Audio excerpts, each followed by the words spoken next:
Hi, it's Martin Rapley here. Here's a question for you. Do you know the right kind of property to buy to convert into an HMO?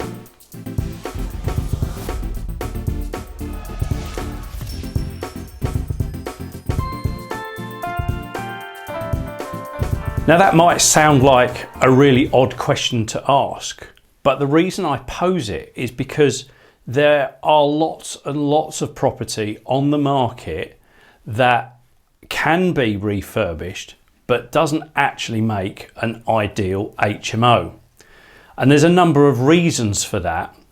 Principally, the reason is that you're potentially going to have to spend too much money to convert it into an HMO.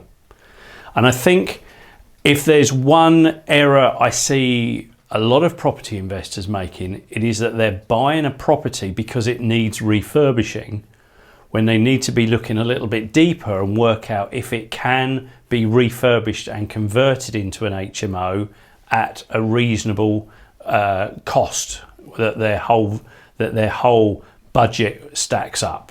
Some of the things that you may need to consider is, what is the existing layout of the property? The least amount of alterations you need to carry out, the cheaper that refurbishment and conversion is going to be.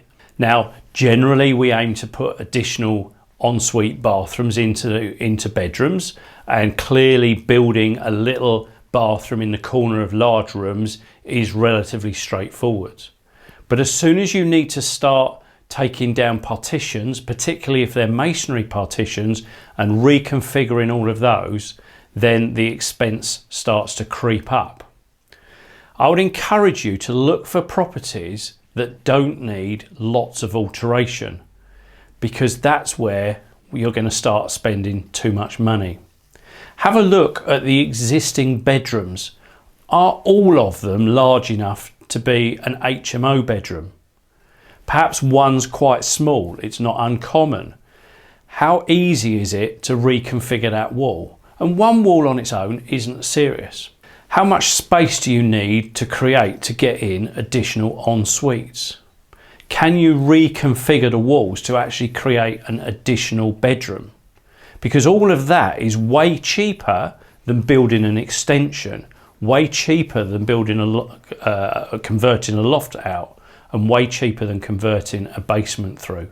So have a look at the existing property that you're going to view, and ensure that the rooms are pretty close to what you need for an HMO. Now, if they're not, then by all means consider an extension. But of course, that's then going into a more elaborate refurbishment conversion, and of course the costs go up accordingly. I really hope that that little tip has been of benefit to you, and I look forward to catching up with you on the next video.